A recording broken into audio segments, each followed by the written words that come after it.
그 주식 투자의 매력 중에 하나가 이런 기술적인 혁신 기업을 제대로 잡았을 때 100배 번다는 거죠. 100배. 근데 시간에 보면 거의 다 20년이에요. 맞습니다. 20년, 25년인데 25년 동안에 아파트 사놓으면 잘하면 이게 10배 가기도 해요. 예, 아파트 사면 평당 1000이 지금 평당 1억 됐으니까 강남 아파트가. 그런데 이 기술적 기업은 아마존이 2000배 올랐거든요. 25년 동안에. 아마존이 2000배 올랐어요. 그리고 네이버 같은 거 280배 올랐거든요. 그래서 주식 투자의 가장 그런 매력적인 거는 구조적 성장기에 그 나라 아니면 글로벌하게 이 구조적인 성장을 이끄는 핵심 주도주가 뭔가. 네, 이게 우리가 주식 투자를 하는 데 있어서 기본적으로 가져가야 되는 우리 포트폴리오에 뭐 소외주 좋아하시는 분들 많은데 네, 그것보다는 주도주, 네, 기술적 혁신을 주도하는 기업을 반드시 포트폴리오에 담는다. 예, 이렇게 보시면 되고 그게 뭔데 했을 때는 시간을 획기적으로 줄여줄 수 있나. 근데 여기에 하나 더 개념이 있긴 한데 요거는 제가 그냥 30초만 말씀을 드리면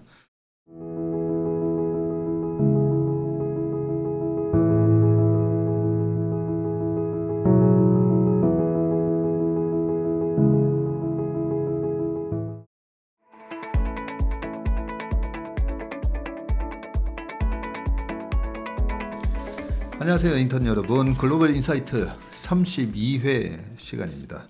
32회니까 2주마다 한 번씩 하니까 벌써 52주 나누기 2 하면 26. 그러니까 벌써 1년 넘었다 그죠? 넘었습니다. 예. 글로벌 인사이트 아마 계속 들어보신 분들은 아시겠지만 아주 내용이 찰지고 맛깔나는 그런 자료입니다. 근데 오늘은 자료가 되게 네. 두껍네요. 예, 평소 제가 한 40분에서 50분 정도 전무님하고 촬영하는 것 같은데요. 일단 지면 기준으로 그 촬영분의 2배 정도 됩니다. 그래서 오늘 제가 좀 긴 역사도 설명드리고 앞으로 전망도 설명드릴 텐데 그 중간중간에 전무님 그 머릿속에 있으신 여러 가지 증시와 관련된 역사들 그리고 혹시 다르게 생각하는 부분이 있으시다면 그런 것들을 이렇게 활용 점정을 해주시면 더욱더 빛나는 정말 의미 있는 공부가 되지 않을까 싶습니다. 네. 어디 자료예요? 골드만삭스 자료인데요. 그 점님 기억하실 텐데요. 그 제가 이 글로벌 인사이트 기준으로 21회차에 네. 그 골드만삭스의 베어마켓 어너토미라고 해서 예. 그 약세장을 이게 이벤트 드리븐이냐 아니면 경기 사이클에 의한 약세장이냐 네. 그리고 구조적 약세장이냐에 따라 대응 방법도 다르고 침체나 이걸 회복하는 어떤 모양도 다르다 이런 내용을 말씀드렸고 저희 체슬리 TV 그 유튜브에도 전무님이 올려주셨던 기억이 납니다. 그게 뭐였냐면 골드만삭스의 글로벌 스트래티지 페이퍼라는 섹션이 있습니다. 굳이 얘기하면 글로벌 전략 보고서 이 정도 될 텐데요.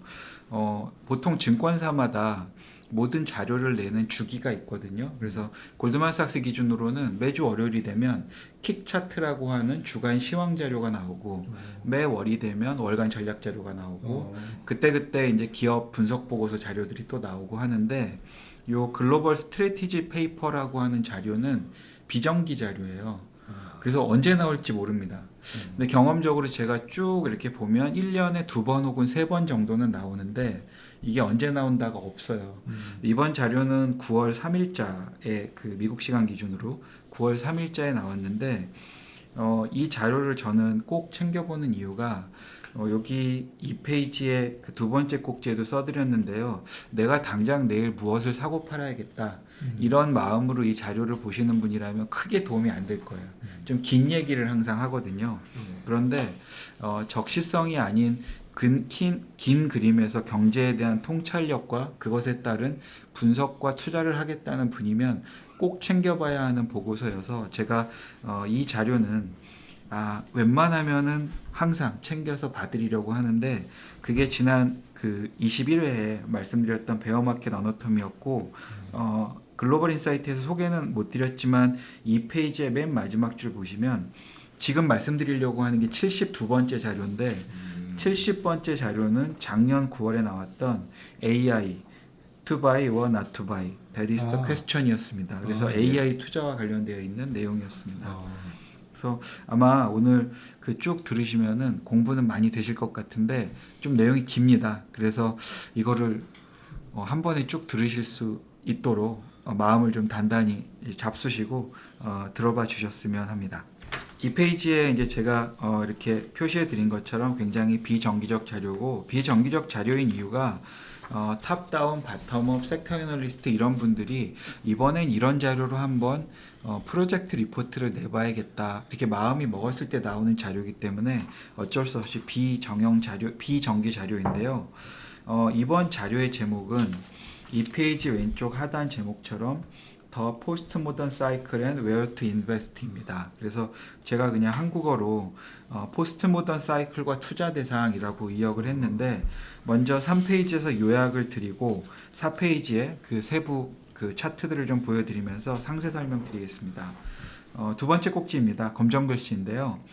주식시장에는 사이클과 장기적인 구조적 성장이 나타난다. 개념적으로 이해하실 겁니다. 2차 세계대전 이후에 시장은 세 차례의 장기적인 구조적 성장, 강세장을 겪었으며 각 강세장마다 이후 장기간의 저조한 수익 구간을 보였다. 그러니까 쭉 오르고 쉬고 쭉 오르고 쉬고 이제 그랬다는 얘기인데요. 이러한 슈퍼 사이클은 일반적으로 낮은 밸류에이션과 디스인플레이션, 금리 하락, 마진 상승, 그리고 세계화에 의한 촉진 이런 것들이 원인이 됐고, 세 번째 꼭지에서 현재 포스트 모던 사이클에 진입을 했는데 밸류에이션과 마진은 이미 상승해 있는 상태고 금리는 하락할 여지가 별로 없다. 그런데 왜 이제 장기적으로 그 상승 사이클이라고 보는지가 이 자료의 핵심이라고 볼 수 있는데요. 따라서 지수 투자자는 절대 수익률은 더 낮아질 가능성이 높다. 그러니까 지수를 투자하고 매년 두 자릿수 오르겠지? 이런 것들은 좀 기대감을 좀 낮춰달라는 내용인데, 반면에 알파 수익 창출에 매우 유리한 환경인데 업종별 또는 업종 내 승자와 패자 간의 격차가 확대되고 있기 때문이다라고 얘기하고 있습니다. 네 번째 꼭지입니다. 기술은 여전히 강력한 성장 동력이고 시장에 미치는 영향도 점점 더 진화되고 있다. 혁신을 주도하고 있는 AI 잠재력은 인프라 업그레이드에 점점 더 크게 의존하고 있다. 이러한 현상이 성장 기업뿐 아니라 가치 성향 기업까지 모두 물리적 또는 디지털 자산에서의 기회 창출을 주고 있다. 좀 내용이 뭐지? 이러실 수 있는데 뒤에 다시 한번 설명을 드릴 겁니다. 더욱이 생산성 향상에 대한 기대는 서비스업과 제조업 모두에서 기회를 제공할 거다. 다각화 기회가 있어서 픽앤믹스가 무엇인지 다시 설명드리겠습니다. 투자자들은 특정 투자 범위를 넘어선 다각적인 시각을 가져야 된다. 투자 팩터에서의 다양화는 알파 창출 효과를 낼 것이다라고 얘기하고 있습니다. 여기에 좀 이렇게 불편하신 잘 모르겠는 용어가 계실 수도 있는데요. 밑에 파란 글씨 참고를 써드렸는데, 픽앤믹스라고 하는 전략은 투자자가 필요와 목표에 따라서 여러 투자 대상을 선별적으로 조합하는 포트폴리오 구성 전략이라고 보통 얘기하거든요. 근데 무슨 뜻이냐면 나는 성장주만 사, 나는 가치주만 사, 또는 나는 커머더티만 해, 이럴 수도 있지만 경우에 따라서는 이것들의 조합이 어떤 특정 스타일보다 더 좋은 그 성과를 낼 수 있는데 지금이 그럴 수 있다. 그런 내용으로 픽앤믹스 전략을 쓰라고 얘기하고 있고요. 투자 팩터라는 거는 저희가 보통 변동성이 요즘 그 투자에 가장 큰 영향을 미쳐, 아니면 가치야, 모멘텀이야, 퀄리티야 뭐 이런 얘기를 하는데, 이런 것들을 저희가 보통 그 팩터라고 이제 영어로 얘기하는데 그게 이제 투자 팩터고요. 알파 창출은 이게 약간 중의적인 그 정의가 있는데요. 절대 수익을 알파 창출이라고 얘기하기도 하고요. 또는 벤치마크를 초과하는 수익률을 알파라고 얘기도 합니다. 그래서 이렇게 좀 혼용되어 있다, 이렇게 그 느낌을 가지시고 4페이지 상세 표부터 말씀을 드리겠습니다. 4페이지 넘어가겠습니다. 4페이지 밑에 표 보시면요, 이게 S&P 500 기준인데요. 파란색으로 이렇게 빗금쳐져 있는 부분이 장기적인 강세장, 그리고 이렇게 벽 색깔이라고 해야 될까요? 이렇게 회색 비슷한 색깔로 되어 있는 게 장기적인 조정 내지는 침체장이라고 이제 표현을 하고 있습니다. 2차 세계대전이 한 1940년에서 1945년 사이에 이렇게 서서히 종료됐다고 가정을 하고 말씀을 드리겠습니다. 주식시장에는 이제 순환적 사이클이 나타나기도 하고 장기적인 구조적 상승이 나타나기도 한다고 말씀을 드렸는데요. 이 표는 1900년 이후에 S&P 500의 주가 지수를 로그 스케일로 나타낸 겁니다. 장기적으로는 이렇게 쭉 올라왔는데 보면은 장기적 가장 큰 상승의 그 전체적으로는 상승했지만 특정 구간에 이렇게 상승 구간이 좀 몰려 있는 것들이 있는데 여기 파란색으로 표시되어 있는 부분 중에 2차 세계대전 이전 거는 하나 빼고요. 그 이유만 보면은 첫 번째, 두 번째, 세 번째 상승장이 나타나고 있거든요. 2차 세계대전 이후에 세 차례 장기 슈퍼사이클이 있었는데 이것을 이제 구조적인 강세장이라고 네이밍을 하겠습니다. 이 구조적 약세장 이후에는 세 차례의 장기적인 약세장도 나타났고 나타날 거다. 지금 두 번의 약세장은 저희가 이미 본 거고요. 이렇게 쭉 오르기만 할 게 아니라 언젠가는 약세장이 나올 건데 그거는 아직 이제 저희가 보지는 못한 것 같습니다. 이러한 구조적인 성장 환경과 동인을 이해하면 투자자들이 직면할 제약과 기회를 파악할 수 있고 장기적인 수익률을 내는데 큰 도움이 될 거기 때문에 2차 세계대전 이후에 첫 번째 강세장, 두 번째 강세장이 왜 일어났고 어떤 특징이 있었고 어떻게 마무리가 됐는지를 보고 지금이 왜 일어나고 어떤 상황인지를 알면 지금 구조적 강세장 세 번째 것이 상당히 진행이 됐지만 지금부터 이 이후의 수익률을 내는데 도움이 될 것 같아서 앞에 두 번의 강세장도 정리를 하고 지금의 강세장도 정의를 내리는 게 이 자료입니다. 내용이 좀 복잡하고 긴데요. 전무님이 중간중간 좀 설명을 해주시면 더 좋은 그 자료가 될 것 같습니다. 5페이지입니다. 첫 번째 이제 1945년 이후에 첫 번째 구조적 강세장에 대해서 쭉 제가 텍스트로 정리해 드렸는데요. 1945년부터 68년까지를 전후 호황이라고 이름을 붙였습니다. 강세 요인은 이제 전 세계적으로 특히 선진국이 이제 다 망가진 게 2차 세계 대전인데요. 전후에 이제 경제 회복 그리고 새로운 국제 기구, 관세 하락 및 세계 무역 증가, 인구 증가, 소비자 신용 및 수요 개선 이런 것들이 강세 요인이라고 얘기하고 있습니다. 이전 그러니까 이 2차 세계 대전 전과 비교를 하면 변화된 것들이 미국은 이제 마셜 플랜이라고 하는 거를 통해서 유럽 경제 지원 계획에 힘입어서 강력한 전후 경제 호황을 이제 경험하게 되고 IMF나 세계은행 그리고 브레튼 우즈 체제 같은 것들이 출범하면서 여러 가지 경제에 대한 이제 불확실성을 감소시키는데 큰 영향을 주었다. 그리고 1948년에 창설된 저희가 보통 이제 가트라고 얘기하는데요.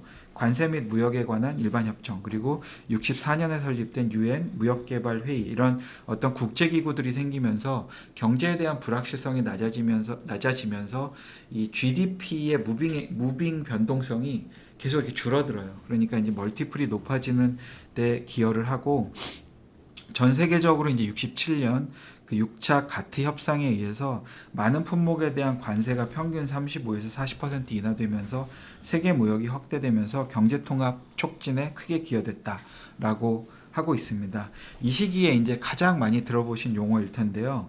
불확실성이 사라지고 이제 경제가 통합되고 빠르게 성장하니까 글로벌 기업들이 막 나오고 그 글로벌 기업들은 특히 미국에 많이 나오면서 이제 니프티 50라고 하는 용어가 이제 생기게 됐고 이렇게 아주 소수의 기업들이 크게 주가와 기업의 가치가 성장하게 되는 시기였다. 결국은 이제 68년 전후로 이제 종료가 되게 되는데 종료되는 것들을 쭉 이렇게 시간 순서대로 제가 이렇게 표시를 좀 해봤습니다.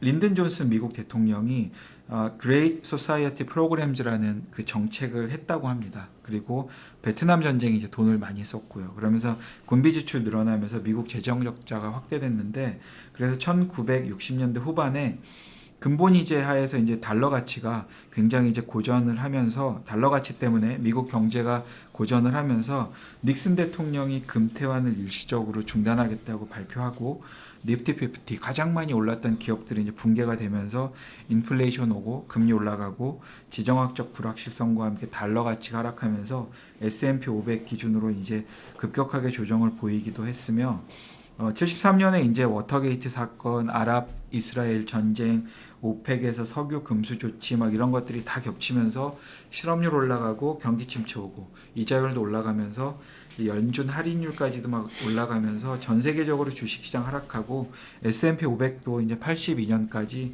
장기간에 거쳐서 횡보와 큰 하락을 보였다고 합니다. 이렇게 이제 한번 크게 올라가고 큰 조정을 보이는 사이클이 마무리가 되고 6페이지처럼 이제 두 번째 구조적 강세장이 왔는데 1982년부터 2000년 전후의 닷컴 버블이 오기 전까지를 이제 모던 사이클이라고 이 자료에서는 명명했습니다. 강세 요인은 첫 번째 것과 마찬가지입니다. 장기적으로 이렇게 주가가 이렇게 좀 부러지다 보니까 밸류에이션도 이제 많이 내려가 있고요. 디스인플레이션, 저금리, 그리고 공급 측면에서 이제 경제 개혁도 있었고, 소련도 붕괴되고, 국방비 지출도 내려가고, 정부 부채도 내려가고, 무역과 세계화가 또 다시 확대되고, 뭐 이런 여러 가지 선순환 사이클이 되면서 20년 가까운 이제 구조적인 강세장을 보이는데, 그 이전의 사이클과 변화된 것들을 좀 말씀드린다면 1982년부터 세계적으로 그 인플레이션이 많이 하락했다고 합니다. 그래서 경기 침체에서 이제 경기도 당연히 회복되고 채권 시장도 주식 시장도 전부 다 상승하기 시작했다고 합니다. 1982년 8월부터 99년 12월까지 다우존스 지수의 실질적인 CAGR 복리 수익률은 연 15% 정도 됐다고 하니까 정말 장기적으로 초강세장인데 저도 이건 이제 잘 몰랐던 내용인데요. 레이건 대통령과 대처 수상 시절에 규제 완화, 세제 개혁, 특히 영국은 민영화 이런 것들이 있으면서 투자 신뢰도가 굉장히 상승했다고 합니다. 미국은 1981년부터 이코노믹 리커버리 액트라고 하는 그 경제회복법을 통해서 최고소득세율도 내리고 그러면서 경제회복 그리고 주가 상승에 도움을 줬고 영국도 민영화 프로그램으로 인해서 국유재산이 GDP의 12%였는데 이게 97년도에 2%까지 내려갔다고 합니다. 그러면서 영국 시장도 매우 좋았다 이렇게 되고 있습니다. 89년에 이제 베를린 장벽 붕괴가 있었고 이후에 이제 소비에트 연방이 그 붕괴가 되면서 그러니까 당연히 국방비 그 지출도 내려가고 위험 프리미엄도 내려가는 이런 주식시장의 호재들이 있었다고 합니다. 아시는 것처럼 이제 한국 시장을 포함해서 1990년대 후반에 아시아의 그 아시아 금융위기가 있었는데요. 이제 그거는 이제 미국 시장 기준으로 보면 일시적인 조정이었고 과감한 정책 대응으로 2000년 전후 닷컴 버블이 이제 생길 때까지 쭉 올랐다 이렇게 말씀드리겠습니다. 2000년 전후 좀 더 길게 보면은 그 2007, 8년 그 미국의 서프라임 모기지 사태 있을 때까지 이제 붕괴가 되는 사이클을 보여줬는데 그것을 시간 순서대로 괄호 4번 종료로 제가 이렇게 좀 설명을 드려보면 98년 아시아 경제 위기 그리고 2000년 전에 닷컴 버블 붕괴가 있었는데요. 이 이후로 이제 쭉 어쩔 수 없이 이제 저금리 구간으로 들어가는데 이 금리가 저금리로 들어가다 보니까 민간 부분 부채가 이제 스물스물 올라오고 미국에서 2000년대 초반에 이제 급격하게 이제 금리의 역방향이라고 할 수 있는 주택 경기가 그 붐이 되면서 인플레이션 상승으로 이제 2004년부터 2006년 사이에 미국의 금리가 1%에서 이제 5% 이상까지 쭉 올라오는데 레버리지가 굉장히 높았던 미국 그 민간 부분 주택 거품 붕괴가 저희가 이제 소위 말하는 서프라임 모기지 사태인데 이게 막 1조 달러 이상 미결제되고 이러니까 미국 경제 무너졌고요. 그리고 금융 시스템 전반적으로 이제 시스템 위기가 오니까 미국 경제도 주가도 이제 박살이 났는데 뭐 그래서 결국은 미국 이외의 국가와 은행 시스템까지 연쇄적으로 폭락했던 시기다 이렇게 말씀을 드릴 수 있겠습니다. 7페이지 표를 보면서 이제 구조적 강세장이라고 1기, 2기를 구분해서 말씀을 드렸는데요. 쭉 밑에 보시면 45년부터 한 80년까지 그리고 80년대 초반부터 2000년 전후까지 봤을 때 1기 때는 이 GDP의 변동성이 급격히 낮아집니다. 앞서서 말씀드린 그런 국제기구도 생기고 이 불확실성이 내려가다 보니까 GDP는 물론 이제 들쭉날쭉하겠지만 변동성이 내려오고 인플레이션도 낮아지면서 주식시장에 이제 밸류에이션을 높게 줄 수 있는 그런 환경이 생겼던 것 같고요. 82년부터 2000년 죄송합니다. 1기는 45년부터 68년이었고요. 2기 82년부터 2000년 보면 GDP 변동성은 지속적으로 낮아졌는데 이때는 인플레이션 변동성은 올라왔던 것 같아요. 이런 차이점이 좀 있었다라는 게 이 표에서 드리고 싶었던 말씀이었던 것 같습니다. 이거는 이제 과거 얘기고요. 2009년 이후에 2022년까지 그 구조적 강세장이다라고 그 명명하고 지금 이 사이클을 포스트 모던 사이클이 진행되고 있다고 얘기를 하고 있는데 아시는 것처럼 2009년부터 2022년은 양적 완화 시기입니다. 퀀터테이티브 이징 시기인데 이후에 금융위기 이후 회복 이렇게 명명을 하면 초저금리 시대로 인해서 높게 가치 평가가 이루어지고 새로운 기술의 등장으로 미국 기술주가 부각이 되는 게 2009년 이후에 현재까지의 특징이라고 말을 하고 있습니다. 이전 두 번의 사이클과 좀 변화된 것을 보면 금융위기로 미국 주식시장이 2007년 최고 대비 57%까지 이제 폭락했다 이렇게 되어 있는데 구조적 강세장은 구조적 강세장 1기 2기처럼 낮은 밸류에이션, 낮은 자본 비용 그리고 그 낮은 초기 마진에서 이 마진이 쭉 올라오는 그런 모습. 금융위기 이후에 그 장기 강세장의 유일한 동력은 양적 완화와 제로금리 정책이라는 어떤 새로운 시작, 뭐 이런 것들이 기존하고 좀 다르다는 내용인데요. 우리가 정부의 대차대조표를 이때부터 보기 시작했다고 합니다.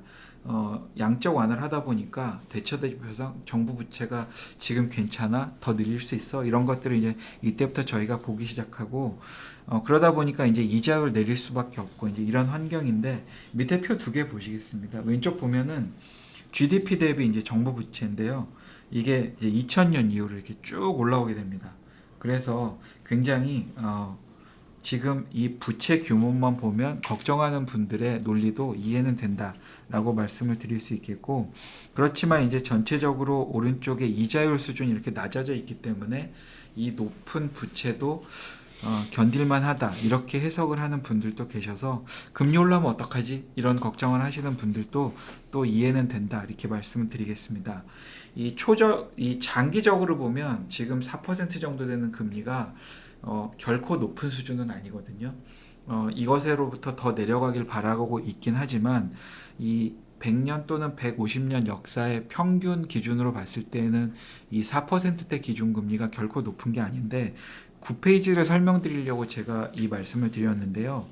왼쪽 보면 그 자산시장의 성장이고 오른쪽은 실물 경제의 성장인데 실제로 미국의 주택가격이 얼마나 올랐나, 금리가 얼마나 올랐나, 미국의 명목 GDP는 얼마나 올랐나, CPI는 얼마나 상승했나 이런 것들이 옅은 파란색인데요.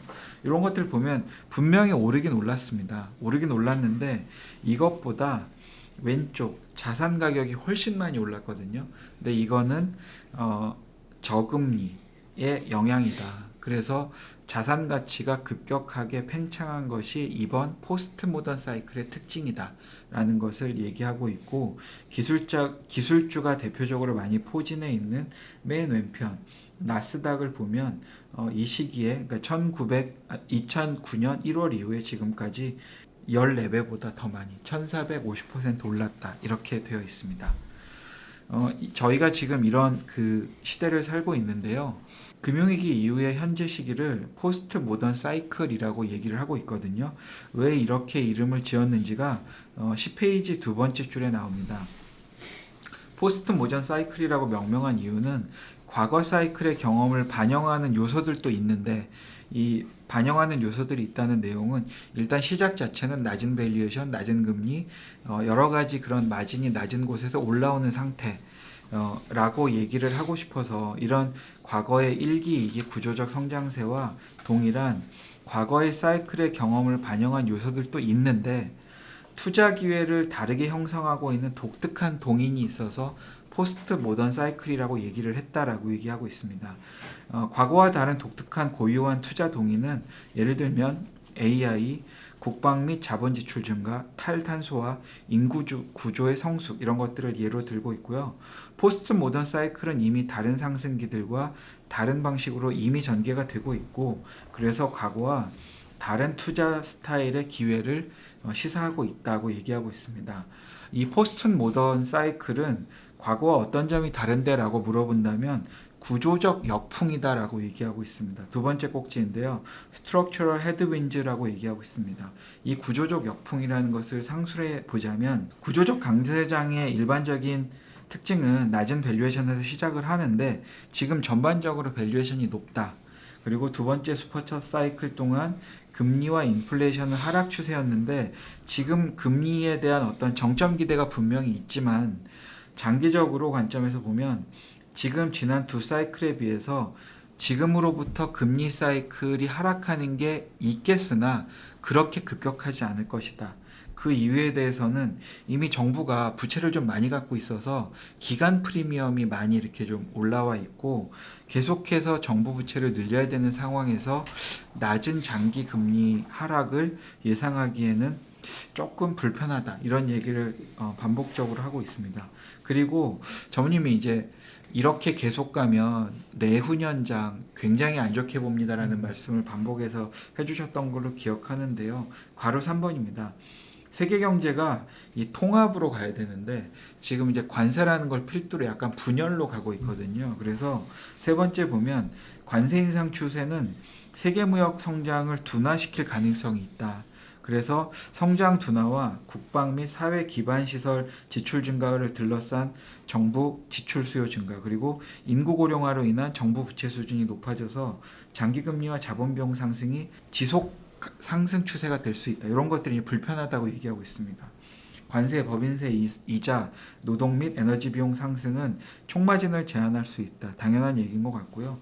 그리고 신기술의 등장은 상대적인 이 신기술의 이용 활용도와 범위에 따라서 승자와 패자 간의 격차가 확대될 가능성이 높다고 얘기하고 있습니다. 그래서 이 구조적인 역풍이라는 말을 다시 한번 제가 의역해서 설명해 보자면 밸류에이션도 높고 그리고 금리도 상당히 높은데 드라마틱하게 떨어질 것이 아니기 때문에 일반적으로 지수 투자자면 투자 기회가 별로인 거 아니야? 라고 얘기하는 게 일반적일 수 있는데 이렇게 관세가 올라가고 인구 노령화가 있고 이런 부정적인 영향이 있지만 AI라고 하는 새로운 툴이 생기고 그리고 자본 지출이나 그 인쇼어링 이런 것들이 생기면서 분명히 승자들이 나온다. 이런 곳들에 투자하면 알파 기회가 있다. 이런 얘기를 하고 싶어서 장황하게 역사 얘기를 이 표에서는 하고 있는 것 같습니다. 구조적인 성장이라고 일단 골드만삭스는 주장을 하고 있으니까요. 그럼 구조적인 투자 기회가 나와야 합니다. 11페이지인데요. 괄호 1번 AI 중심의 기술 발전은 노동과 인터넷 기반의 기존 비즈니스 모델에 도전하는 동시에 생산성과 신제품 및 서비스 개발을 촉진할 것으로 예상한다. 그리고 가상세계와 물리적 세계의 일원화가 계속 일어나고 있는데 AI가 잠재력을 발휘하려면 물리적 인프라에 대한 신속하고 의미 있는 업그레이드가 필요하기 때문에 국방비 지출도 늘어나고 탈탄소화도 되고 전기화도 추세적이고 더불어 새로운 자본적 지출 슈퍼사이클이 나오고 있다. 이 부분에 우리가 올라타야 된다고 얘기하고 있고요. 그래서 그냥 AI 드리븐, 기술주 드리븐으로 투자만 하지 말고 알파 기회를 이 기술이 아닌 다양한 가치주 성향의 종목에서도 분명히 찾을 수 있다. 그런 얘기가 괄호 3번입니다. 밸류에이션이 높아지고 있다고 얘기하고 있는데요. 괄호 1번 보면 낮은 밸류에이션이 구조적 강세장의 시작의 전형적인 특징은 분명히 맞는데 이번 강세장도 시작에는 그랬는데 지금은 아니다. 그렇게 다시 한번 얘기하고 있고 그렇지만 높고 단단한 마진과 높은 ROE가 있기 때문에 버블의 전조라고 보기에는 아직 어렵다. 하지만 이렇게 밸류에이션이 높기 때문에 S&P 500에 투자할 거냐? 그러면 그냥 좀 낮은 수익률을 기대하는 게 맞는 것 같다. 이제 마이너스까지는 아니지만요. 채권 투자자라도 지금보다 채권 금리가 내려갈 거다. 그런데 드라마틱하게 내려가지 않을 거기 때문에 그냥 완만한 수익률을 기대했으면 좋겠다. 그렇게 얘기하고 있습니다. 그래서 이러한 그 인식 변화 때문에 그 주식 위험 프리미엄은 최대 수준으로 낮아져 있고 일드갭도 가장 낮은 수준으로 내려가 있지만 지수 투자를 권하진 못하는데 라고 얘기를 하면서 12페이지 밑에 표 설명을 드리겠습니다. 왼쪽 보시면 미국 같은 경우에 그 디펜스하고 에어로스페이스 앤 디펜스 뭐 이렇게 되어 있거든요. 2020년 이후에 조금 더 범위를 좁혀보면 코로나 이후에 이 디펜스 방어 방산 기업들의 주가가 굉장히 마켓캡이 올라와 있습니다. 이게 멀티플도 있지만 이 방위비 지출이 늘어나면서 실제로 펀더멘탈을 주가가 반영하고 있거든요. 뭐 이런 것들이 있고 이제 오른쪽 보시면 이게 그 워킹 에이지 파퓰레이션 그로스라는 거거든요. 그러니까 선진국에서 계속해서 이 노동을 할 수 있는 연령의 그 성장률이 음수로 막 이제 들어가고 더 가파르지게 떨어지고 있습니다. 그러니까 또 새로운 젊은 노동력이 들어올 게 아니면 어떤 생산에 대한 기술, 생산에 대한 어떤 방식이 기존과 달라져야 경제 성장률을 유지할 수 있는데 그게 AI가 될 것이다라고 얘기를 하고 싶었던 것 같습니다. 뭐 이런 구조적인 것들이 좀 있는데요. 13페이지 그 왼쪽에 보시면 괄호 1번과 괄호 2번의 텍스트가 있는데요. 괄호 1번 맨 위에 꼭지를 읽기 전에 괄호 1번 말씀드리겠습니다. 세계 무역 감소와 마진 압박이 증가되고 있다고 얘기했는데 지난 15년, 20년을 정의하면 중국 중심의 아시아 경제가 급격하게 팽창했는데 특히 이제 중국이 세계의 공장이 되어주면서 아시아 전체 공장이 세계 GDP의 3분의 1을 초과하게 되고 세계 제조업 활동의 50%를 차지하게 됐는데 중국이 이제 제조업 위주로 고성장을 하는 동안 다른 선진국들은 인플레이션을 굉장히 낮게, 금리도 굉장히 낮게 유지할 수 있었고 그러니까 소비 지출도 늘릴 수 있었고 주가 상승도 기여를 받을 수 있는 선순환 구조가 생겼는데 이제 이게 깨졌다는 얘기예요. 그래서 왼쪽 아래 표 보시면 그 중국의 수입 물가입니다. 여기 2002년 정도에 이렇게 세로 빗금이 있는데요. 중국이 WTO를 가입한 이후에 수입 물가가 이렇게 급격히 떨어지는, 그러니까 물건을 생산하는 비용이 이렇게 급격히 떨어지니까 너무너무 좋은 거죠. 그래서 낮은 물가로 경제가 성장할 수 있었는데 21년 이후에 보면 이렇게 다시 급격하게 올라오고 있거든요. 이게 중국이 더 이상 세계의 공장 역할을 하지 못하기 시작했고 앞으로 점점 더 이게 가속화될 수 있다고 생각이 되는 지점인데 코로나가 당연히 한몫을 했고 특정 지역의 공급망이 이렇게 몰려 있는 게 불안해질 수 있다. 이 체제가 양분화되면 더더욱 그렇다. 이제 이런 것들이 그 시장에 그리고 이 투자자의 인식에 들어가면서 이미 수입 물가가 올라가고 있다는 걸 보여주고 있습니다. 오른쪽 표 보시겠습니다. 마진이 지금 굉장히 좀 디맨딩해지고 있다는 건데요. GDP에서 이 노동이 차지하는 비중을 보시겠습니다. 1965년부터 2025년 현재까지 옅은색 꺾은 선 그래프를 보면 전체 GDP에서 이제 노동이 차지하는 비중이거든요. 이제 오르락 내리락 하지만 이걸 회기선을 그려본다면 우하향입니다. 그래서 더 이상 이 GDP에 기여하는 이제 노동 부분이 점점 더 이 비중이 좀 낮아지고 있고 중요도가 떨어지고 있다. 아까 그 워킹 파퓰레이션 얘기도 좀 나왔고 저희가 보통 생산의 3대 요소 그러면 토지, 노동, 자본 이렇게 얘기를 하는데 그러한 어떤 생산의 전통적인 포뮬라가 좀 이제 바뀌는 게 아니냐. 이런 것들이 그 소프트웨어적인 어떤 생산 기술, AI 이런 것들이 대체하는 큰 흐름을 우리가 읽어야 되는 것이 아니냐라는 내용을 이번 골드만삭스 페이퍼에서는 얘기하고 싶었던 것 같습니다. 이런 큰 틀에서의 이제 변화를 보면 14페이지 괄호 3번인데요. 베트남이나 태국처럼 그 수출 의존도 회사가 아니죠. 국가죠. GDP 대비 수출 비중이 높았던 신흥국은 그리고 특히 유럽은 이 수입 물가가 높아지고 있어서 어려움을 겪을 수 있는데 괄호 4번입니다. 중국 고급 그 제조업 경쟁 심화의 영향을 상쇄하기 위해서 분명히 수출 시장 그리고 서비스 분야에서 전문화시키고 우위를 점할 수 있는 국가와 기업이 나온다. 우리는 이런 데 투자를 해야 된다. 그리고 관세 인상, 달러 약세, 재정 지원 강화, 현지화 이런 것들이 큰 틀에서 보면 안 좋은 건데 각 시장에서 지배적인 입지를 확보한 자국 내 기업이 반드시 나온다. 거기에 투자를 해야 된다. 이런 얘기를 하고 있습니다.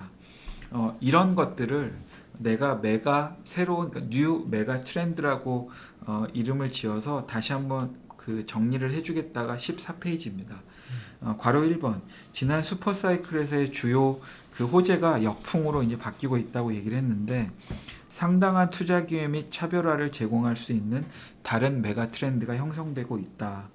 경제와 금융시장을 주도로 해온 기술주의 부상은 앞으로 더 진행이 될 거다. 그러니까 기술주 내에서도 당연히 지속적으로 투자해야 될 기업을 찾아야 되는데 과거에도 이제 이러한 기술 투자의 물결이 여러 차례 있었는데 이번에 좀 다른 부분은 기술 부분의 투자가 주식 수익률에 좀 다르게 영향을 미치는데 무슨 얘기냐면 금융위기 이후 15년 동안 주식시장 시가총액에서 기술이 차지하는 GDP 내 비중이 급격하게 증가됐는데 이 급격하게 증가된 델타가 꺾일 거라고 얘기하고 있어요. 올라가긴 할 건데 꺾일 거다. 컴퓨터, 뭐 주변 판매 장비 뭐 이런 것들로 봤을 때 과거처럼 급격하게 올라오지 못할 것이다. 그러니까 과거는 경기가 꺾여도 기술주 투자하면 불패였는데 이제는 반드시 그렇지 않을 거다. 그래서 다른 부분에서 투자 기회를 찾아야 된다는 얘기를 괄호 2번과 3번에서 하고 있습니다. 그 다음 페이지 이제 표를 보면서 말씀을 드리면요. 왼쪽은 뭐냐면 그 기술주에 대해서 그 투자 사이클의 어떤 델타입니다. 보면은 그냥 구조적으로 짙은색 꺾은 선 그래프를 보면 컴퓨터 등등 이 하드웨어 이퀴먼트가 보면 주로 이 YY 그로스가 저 위에 있어요. 그런데 옅은색 파란색을 보면 전체적인 투자 규모는 그것보다 좀 항상 밑에 있어요. 그러니까 계속해서 전체 투자보다 기술 투자는 늘 강조되고 많이 해왔고 그렇기 때문에 항상 기술주 투자는 장기적으로 옳은 투자였는데 15페이지 오른쪽 표를 보시면 짙은 색은 캐피탈 인텐시브 그리고 옅은 색은 넌 캐피탈 인텐시브인데 이게 뭐냐면 소프트웨어 투자를 하면 넌 캐피탈 인텐시브로 들어가게 돼서 2008년, 2010년을 전후로 쭉 이렇게 옅은 선, 꺾은 선 그래프가 훨씬 더 각도가 좋습니다. 그러니까 비자본적 지출에 해당되는 그러니까 주로 아마 소프트웨어나 최근 같은 경우에는 오픈 AI 같은 것들 투자 전부 다 그 넌 캐피탈 인텐시브로 잡히거든요. 그런 쪽 관련돼 있는 기업과 그 성장 산업을 찾아야 된다는 내용인 것 같습니다. 16페이지도 비슷한 결의 내용인데요. 왼쪽 보면은 미국을 제외한 그 EPS 보면은 옅은 선 꺾은 선 그래프인데요. 장기적으로 오르긴 했으나 각도가 밋밋한데 미국 테크는 이렇게 투자와 기업의 수익이 선순환되면서 기하 함수처럼 올라오고 있습니다. 그냥 개념적으로 아마 충분히 이랬을 것 같다고 말씀을 해주실 수 있을 것 같고 오른쪽 보시면 전체 그 미국 시가총액에서 테크의 비중이 짙은 선 꺾은 선 그래프고요. 과거 어느 때보다 높고 그리고 옅은 선 꺾은 선 그래프는 글로벌 마켓에서 그 미국을 제외한 글로벌 마켓에서 그 테크의 비중입니다.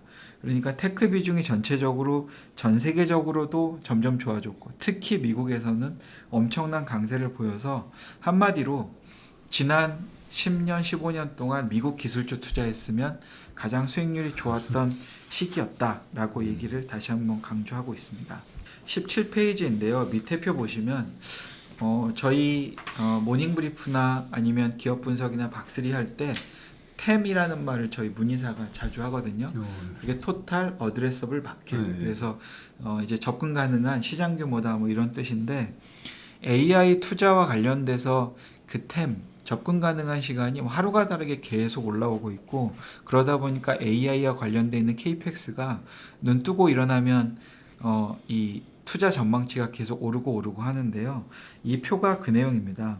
그 챗 GPT 전과 그 후에 이렇게 그 M7이라고 하는 기업이 이 관련된 투자를 얼마나 늘리고 있느냐 이렇게 보시면 2023년, 2024년, 2025년 이렇게 가다 보면은 23년 대비 5년은 이제 2배가 넘게 되고요. 이게 계속해서 상향 수정되고 있거든요.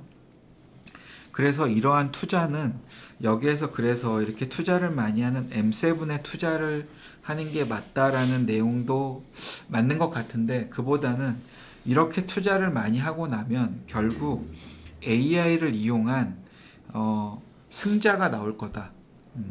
AI를 이용해서 기존 비즈니스 모델을 잠식하거나 기존 기업들이 설비 투자를 증가했을 때 우리가 이만큼 벌 거야 라고 하는 것은 훼손당하고 중소기업인데 아주 좋은 아이디어로 이러한 AI를 투자해 놓은 기업들의 인프라를 이용하면서 아주 영리한 비즈니스 모델로 기존 기업들의 비즈니스를 갉아먹거나 새로운 템을 만드는 회사들이 나올 거다. 그런 기업들이 새로운 성장주가 될 거다 하는 얘기입니다. 제가 이 예가 맞는지 모르겠는데요. 한국의 점님 그 화장품 산업을 보면 예전에 한 2, 30년 전에 이랬습니다.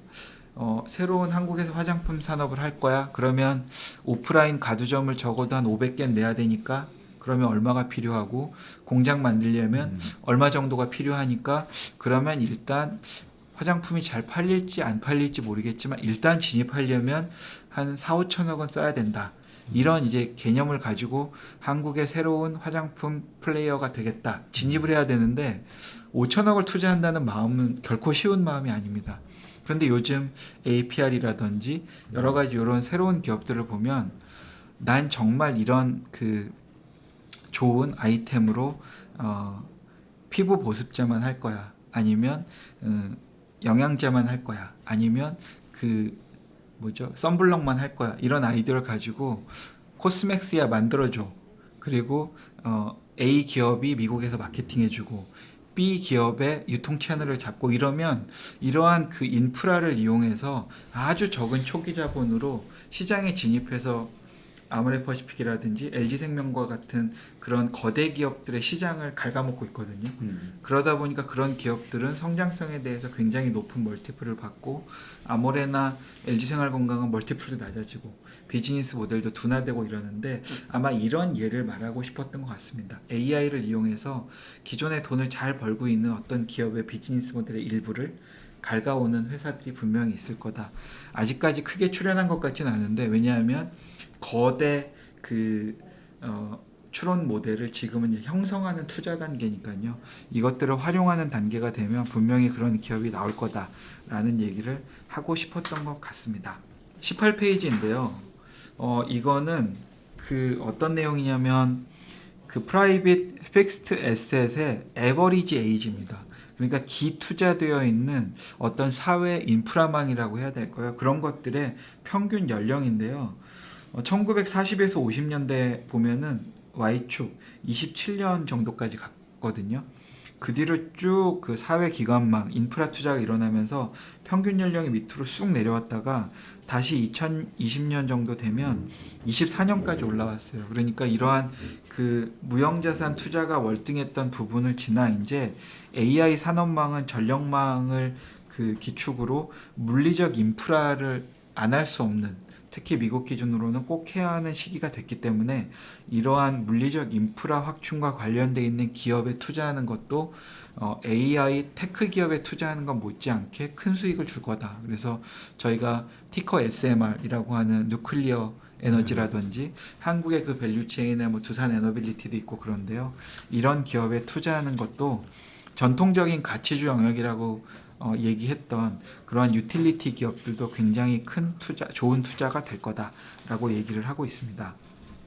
그러다 보니까 기술주에서만 투자 포트폴리오 찾지 말고 전통적인 가치주 성향에 있는 그런 기업들에서만 투자 포트폴리오를 찾지 말고 각 섹터에서 고성장주를 찾는 그런 픽 앤 믹스 전략을 하자라고 얘기를 하는 게 19페이지고요.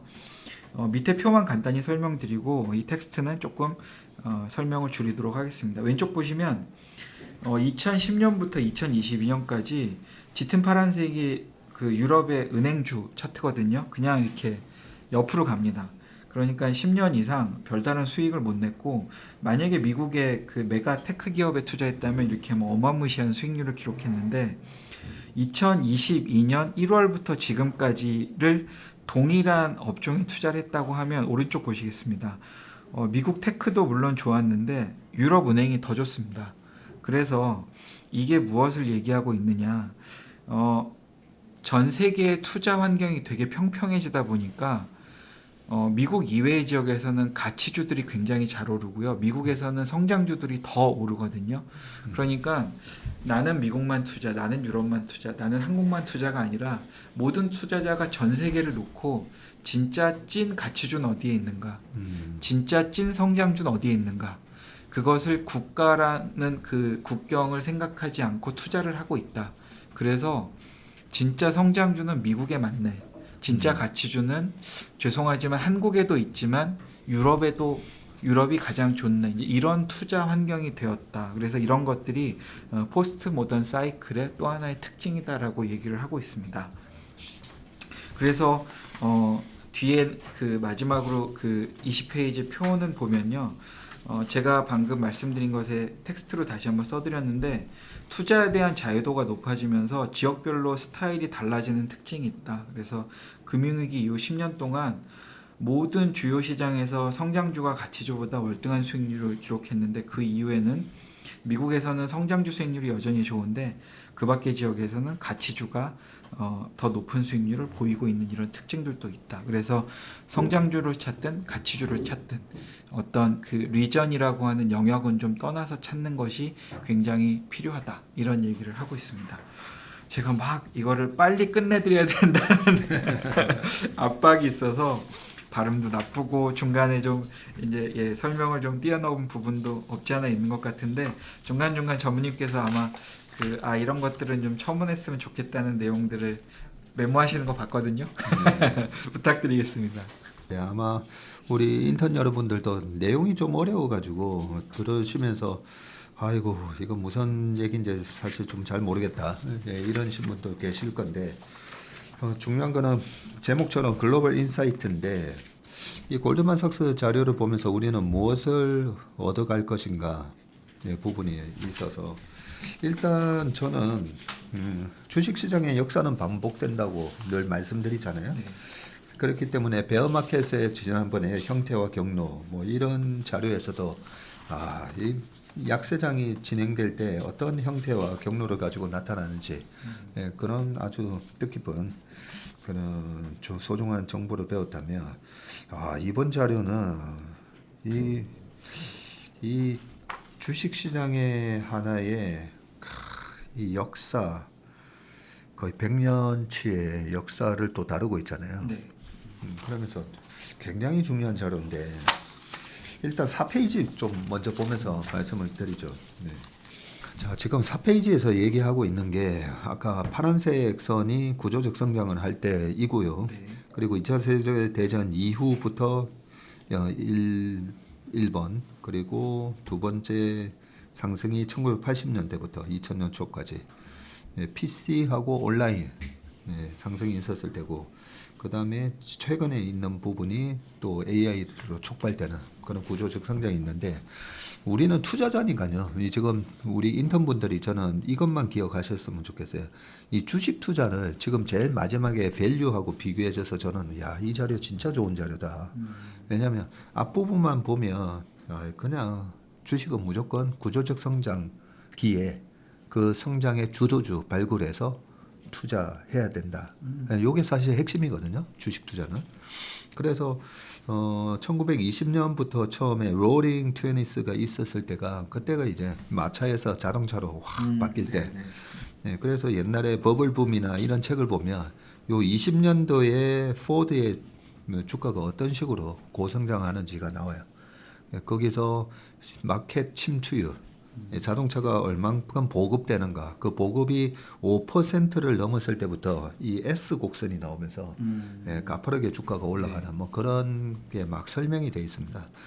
이게 우리 삶의 이 패러다임을 바꾸는 거, 이 마차를 끌고 다니고 말 관리해야 되고 말이 길에다가 똥 싼 거 치워야 되고, 그 얼마나 보면 불편합니까, 그죠? 거기서 자동차로 넘어가는데 처음에는 완전히 그 초부자들만 그걸 썼고 근데 처음에 자동차가 위험하다 해가지고 뭐 레드 플래그라는 법이 생겨가지고 빨간 깃발을 앞에다가 흔들면서 조심하세요 비키세요 뭐 이러고 갔다고 하잖아요. 자 그러면서 한 10년의 성장이 있었고 구조적 성장기에 가장 큰 특징은 기술적 성장이 있었고 그 기술적 성장을 어떤 식으로 표현하냐면 혁신 기술이라 하잖아요. 그런데 뭘 혁신이라고 하는 데 있어서는 한마디로 프로덕티비티예요. 생산성.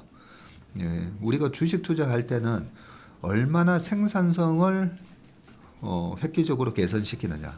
요게 핵심이고요. 맞습니다. 그래서 아까 아담 스미스의 국부론에 나오는 생산의 3대 요소 말씀해 주셨잖아요. 그래서 생산, 프로덕트를 만들기 위한 프로덕션은 우리가 잘 알듯이 자본, 노동, 토지. 근데 좁게 놓고 많이 생산하는 거. 맞습니다. 예, 인류의 기술은 이 자본주의의 기술은 어떻게든 적게 투입하고 인풋은 작게 아웃풋은 많이. 예, 이걸 만들기 위해서 많은 부분을 기술적인 혁신이 일어나는데 자동차부터 해가지고 최근에 AI 챗GPT 저 같은 경우만 하더라도 이 자료 찾는데 제가 자료 많이 만들잖아요. 그렇죠. 근데 이 자료 찾는데 너무 시간이 많이 걸렸거든요. 근데 챗GPT가 이게 리얼 그 혁신 기술이냐 아니면 이게 뜬구름 잡는 기술이냐. 그래서 제가 실제로 써보니까 너무 편해요. 뭐 자료 만들고 책 쓰고 하는 게 뭐 목차 만들어줘. 최근에 제가 우리 박성구 주임의 줄에서까지 챗GPT의 도움을 받았잖아요. 그래서 이 생산성을 높이는 거에 있어서 뭘 줄여주는가를 우리가 처음에 보면 되거든요. 그래서 예전에는 뭐 이게 우리가 뭐 그 2차 전지 할 때는 하이 니켈 뭐 해가지고 911이냐 뭐 811이냐 9반반이냐 뭐 하면서 비싼 거 좀 적게 쓰고 그죠? 맞아요. 싼 거 많이 쓰면서도 똑같은 아웃풋이 나오게끔 네, 그런 것도 있지만 기본적으로 어쨌든 시간을 줄여주는 기술이 핵심이에요. 시간. 그 시간이 노동 시간이라고 보면 돼요. 네. 예, 노동 시간을 얼마나 줄여주느냐. 그래서 물건을 팔기 위해서는 백화점이라는 플랫폼을 이용하다가 이제는 백화점 그 엄청난 플랫폼을 때려지는 게 아니라 온라인에서 그죠? 네, 온라인 세상에서 그 거대한 플랫폼에다가 광고를 하고 그게 훨씬 더 시간적으로나 세이브가 된다는 거죠. 그래서 기술적인 혁신이라는 거는 한마디로 노동의 시간을 줄여주는 거다. 네, 그렇게 보시면 되는데 그런 측면에서 PC 나오기 전 타작이 있었잖아요. 네. 예, 우리는 그 제 어릴 때만 하더라도 타작이 탁탁탁탁 그렇죠. 하다가 좀 이렇게 꼼꼼하지 못한 사람은 실수 한번 오타 나오면 또 다시 엄청난 시간을 낭비했는데 워드 프로세스 나오면서 그게 완전히 줄었고 맞습니다. 엑셀, 스프레드शी트 이런 게 모두 다 우리가 시간을 줄여주는 개념이다라고 보시면 되고 그래서 PC 온라인 그 혁명이 저 80년대부터 2000년도까지 엄청난 상승을 했고 이때 웬만한 기업들 다 100배 이상 올랐어요. 100배 이상 올랐기 때문에 그 주식 투자의 매력 중에 하나가 이런 기술적인 혁신 기업을 제대로 잡았을 때 100배 번다는 거죠. 100배. 근데 시간에 보면 거의 다 20년이에요. 맞습니다. 20년, 25년인데 25년 동안에 아파트 사놓으면 잘하면 이게 10배 가기도 해요. 예, 아파트 사면 평당 1000이 지금 평당 1억 됐으니까 강남 아파트가. 그런데 이 기술적 기업은 아마존이 2000배 올랐거든요. 25년 동안에. 아마존 2000배 올랐어요. 그리고 네이버 같은 거 280배 올랐거든요. 그래서 주식 투자의 가장 그런 매력적인 거는 구조적 성장기에 그 나라 아니면 글로벌하게 이 구조적인 성장을 이끄는 핵심 주도주가 뭔가. 네, 이게 우리가 주식 투자를 하는 데 있어서 기본적으로 가져가야 되는 우리 포트폴리오에 뭐 소외주 좋아하시는 분들 많은데 네, 그것보다는 주도주, 네, 기술적 혁신을 주도하는 기업을 반드시 포트폴리오에 담는다. 네, 이렇게 보시면 되고 그게 뭔데 했을 때는 시간을 획기적으로 줄여줄 수 있는. 근데 여기에 하나 더 개념이 있긴 한데 요거는 제가 그냥 30초만 말씀을 드리면 그 유현준 교수님 있잖아요. 네. 건축. 네. 유현준 교수님은 시간뿐만 아니라 공간 개념도 얘기하고 계세요. 네. 그래서 그동안에 옛날에는 땅을 뺏기 위해서 전쟁을 했잖아요. 네. 그 땅을 뺏고 거기 있는 노동력, 여자와 아이들, 네. 그 가서 노동력 뺏어오고 여자를 뺏어오면 애를 많이 낳으면서 노동력이 많아지니까 그랬다면 이 공간의 개념이 우리 요즘은 지하철, 그다음에 코엑스 밑에도 지하. 네. 위에 공간이 이제 선진국은 공간이 제한적이다 보니까 옛날처럼 전쟁에서 다른 나라 땅 못 뺏어오네 보니까 공간을 확장하는 개념으로 지하를 개발했고 왜 앨런 머스크가 스페이스X 해가지고 화성에 간다는데 저건 말이 되는 소리 하는데 주식시장에서는 높은 가치를 평가하잖아요. 그게 지구라는 공간을 벗어나서 그렇죠. 화성이라는 우주 공간을 개발한다는 개념이기 때문에 그래서 인류는 이 시간을 세이브해주고 어차피 우리가 주어진 생명일이 짧다 보니까 신약 바이오 우리 삶의 시간을 늘려주는 거죠. 그렇죠. 다 이게 기술 혁신은 시간하고 관련이죠. 거기에다가 하나 더 플러스하면 공간. 그래서 이 공간 개념은 다음에 좀 말씀드리기로 하고 저의 얘기보다는 유현준 교수님 강의 자료 보시는 게 낫습니다. 그러면 자 이거 지금 이 시점에서 그러면 지금 구조적 성장이 뭔데? 어쨌든 챗 GPT가 촉발한 AI예요. 그 AI가 지금 검색부터 이 화이트 칼라들이 하는 걸 시간을 세이브해 주죠. 맞습니다. 자, 그다음에 우리 삶에 있어서 많은 시간을 들이는 게 또 뭐냐면 운전이에요. 운전. 그죠? 운전하는데 엄청난 시간이 들어가는데 자율주행 딱 해놓고 자면 된다는 거죠. 자거나 영화 보거나 책 보거나 나의 시간을 또 하나 세이브해주고 나의 시간을 만들어주는 거잖아요. 그래서 테슬라를 제가 그냥 2029년 되면 테슬라의 시가총액은 한 4조 달러 갈 겁니다. 지금 여기서부터 또 4배 또 더 간다는 거죠. 최소. 라고 얘기하는 게 테슬라가 만들어준 지금 자율주행이 우리 삶에 얼마나 많은 시간을 창출해 주는가를 계산해 보면 어마어마한 시간을 만들어 주는 거예요. 그죠? 수많은 사람들이 운전을 하고 트럭 운전사들 그 미국의 그 롱 하이웨이를 졸음 운전하고 하는데 자율주행으로. 예, 그걸로 따져보면 이 가치가 시가총액이 4조 달러, 5조 달러 가는 거라고 보면 돼요. 그 다음에 집안의 가사 노동에서 지금 로봇 청소기 단계 있잖아요. 제가 보면 로봇 청소기는 예전에 따져보면 삐삐예요. 삐삐 페이저. 네, 페이저. 근데 지금 페이저 안 쓰잖아요. 다 그냥 핸드폰으로 다 하잖아요. 그러니까 나중에는 그냥 휴머노이드 로봇이 구석구석 청소 다 해주고 그 다음에 애들 영어 선생님 부르고 하는 게 아니라 휴머노이드 로봇이 완전히 사람처럼 생긴 휴머노이드 로봇이 애들 짜증 안 내고 영어 가르쳐주고 수학 가르쳐주고 다 한다는 거죠. 지금 영어 선생님, 수학 선생님, 그 다음에 사탐 돈 얼마나 많이 들어가요. 그 휴머노이드 로봇이 다 해주는 거예요. 예, 그렇게 보면 테슬라의 휴머노이드 로봇의 가치를 우리가 그냥 저게 주가가 얼마 가야 되지 감이 없으시잖아요. 그래서 저는 그렇게 계산한다는 거죠. 휴머노이드 로봇이 우리 삶의 시간을 얼마만큼 세이브해 줄까. 그 시간을 지금은 과거의 올드 방식으로 우리가 얼마만큼의 돈을 지불하고 있는가. 그 지불하는 돈이 다 없어지는 거예요. 네, 그렇게 보면 시가총액이 저는 대충 계산이 되는 거예요. 그래서 공간 개념으로 보면 화성을 굳이 화성 근데 나중에 보세요. 그 옛날에 아마겟돈이나 딥 임팩트 같은 영화가 뭐 해성이 날라와서 지구를 충돌한다는 거잖아요. 그 어떻게 보면 옛날에 백악기가 왜 왔을까? 해성 충돌일 수도 있거든요. 그랬을 때 그 이 공간에서 도망가 있어야 되는데 그 도망가 있어야 되는 공간을 어떻게 보면 스페이스X 같은 게 미리 만들어 주고 있는 거예요. 네, 인류가 종말될 수 있는 걸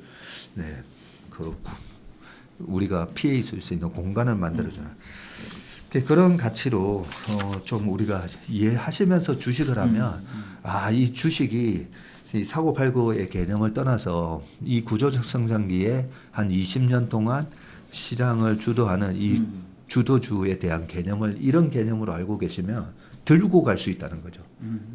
안 그러면 테슬라 주가 빠질 때마다 너네 테슬람들 막 조롱받지 않습니까, 그죠?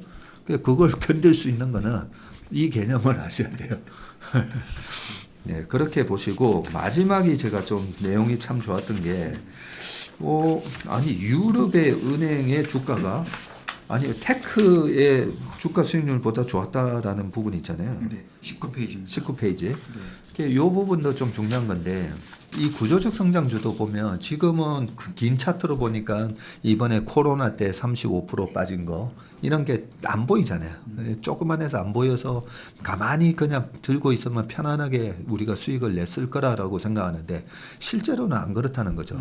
코로나 때 박살났어요. 메타 주가 70% 이상 빠지고 넷플릭스 70% 이상 빠지고 엔비디아 350에서 100불 가면서 70% 이상 빠졌어요. 그런 조정이 있다는 거죠. 중간중간에.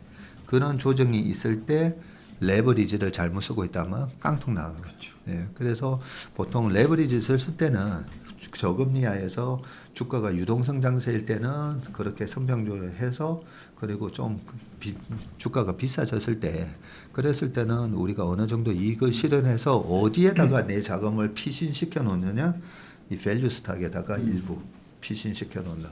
그래서 제가 최근에 그 얘기했거든요. 계좌를 2개를 운영하시라고.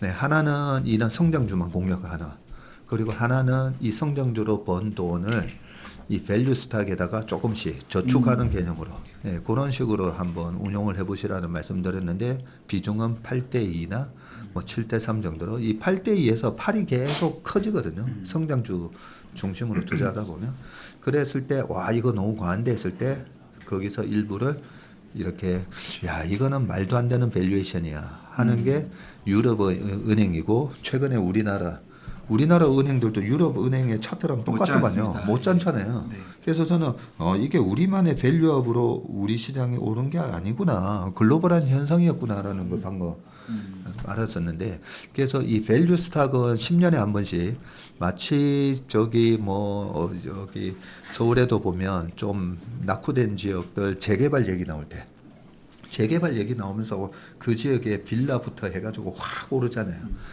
아파트가 뭐 아리팍 이런 게 성장주라면 그렇게 빌라라든지 주택 이런 것들이 안 움직이다가 한 번씩 10년에 재건축 재개발 기대감으로 오르거든요. 그런 식으로 그동안에 번 돈을 이런 밸류 스탁에다가 묻어 놓는데 밸류 스탁이 배당까지 주면 좋잖아요. 그럼요. 근데 은행주나 통신주들이 보면 보통 배당을 많이 주거든요. 네, 그렇게 분할해 가지고 투자를 하면 이런 밸류 스탁도 한 번씩 기술주 못지않게 수익을 내주는 구간이 또 나온다는 거죠. 네. 오늘 항상 이 글로벌 인사이트 자료 볼 때마다 저는 너무 좋아요. 그래서 저한테도 이 피드백을 많이 주십니다. 이승준 대표의 글로벌 인사이트 내용 너무 좋았다 하면서 저한테 카톡이 오세요. 감사합니다. 네. 사실 이 리포트는 풀 리포트 제가 한번 보고 싶어요. 네. 네. 너무 좋은 내용이 많이 담겨 있어서 풀 리포트 한번 보시고 지금 제 얘기를 듣고 그런가 하고 다시 앞부분 다시 들으셔도 됩니다. 앞부분 들으실 때 약간 졸리시거나 이게 무슨 말이야 이러셨을 수도 있는데 다시 한번 앞부분 들어보시면서 하면 지금 이 내용이 이런 거구나라고 좀 내용이 머릿속에 쏙쏙 들어가실 거라 생각합니다. 마지막으로 이 대표님 서머리 한번 해주시고 끝내시죠. 제가 항상 이 글로벌 인사이트 준비하면서 모든 자료를 다 설명드릴 수 없기 때문에 그래도 가장 유용한 자료를 설명드려야겠다고 생각하고 말씀을 드리는데 오늘 전무님 요약해 주시는 거 보면서 제가 하나 또 배운 점은 저희가 내부적으로는 주간 추천 게임도 하고 또 전무님 신차 분석도 하고 사실 이런 거는 10년, 20년 사이클로 투자한다는 관점에서 보면 안 해도 되는 일인데 그렇지만 저희가 모든 어떤 상황이나 이런 것들을 알아야 장기 투자에도 결국 도움이 된다라는 관점에서 이제 하고 있는데요. 그런 관점에서 오늘 이 말씀드린 이 자료는 바쁘시면 이번 주에 안 보셔도 돼요. 그런데 꼭 클립 해놓으셨다가 반드시 반복해서 보시면 앞으로 남아있는 수십 년 투자 인생에 있어서 아주 좋은 기초 걸음이 될 것 같다라는 내용이어서 다시 한번 추천을 드리고 제 요약이 마음에 안 드시면 원문을 보셔도 됩니다. 그래서 원문을 보셔도 되고 이게 원문은 어디서 볼 수 있어요? 지금 원문을 구하실 수 있다면 그건 이제 약간 불법이지만 골드만삭스가 요거를 6개월 정도 되면 풉니다. 전체 자료는 안 푸는데 그 글로벌 스트래티지 페이퍼는 6개월 정도 되면 그냥 풀어요. 그래서 6개월 정도 되면 구글링 해보시면 어디서든지 다운로드 아마 받으실 수 있을 겁니다. 그래서 꼭 갖고 계시면 좋겠다는 말씀을 드리고 제가 항상 맨 마지막에 보통 한 4-50분 하기 때문에 이거 너무 길어서 지겨우시면 뒤에 전무님 말씀 한 10분만 들으면 된다 이렇게 우스갯소리 반 진담 반 말씀드리는데 오늘은 전무님 말씀 15분 들어야 됩니다. 좀 그래요? 길게 해주셔서 바쁘시면 뒤에 15분만 보시고 예, 다시 한번 천천히 돌아보시면 앞의 내용이 조금 또 이해가 되고 어디에 집중해야 되는지 이렇게 힘 조절도 하실 수 있을 것 같다는 생각 듭니다. 네, 알겠습니다. 오늘 글로벌 인사이트 32회는 여기까지 하겠습니다. 긴 시간 함께 해주신 여러분 고맙습니다.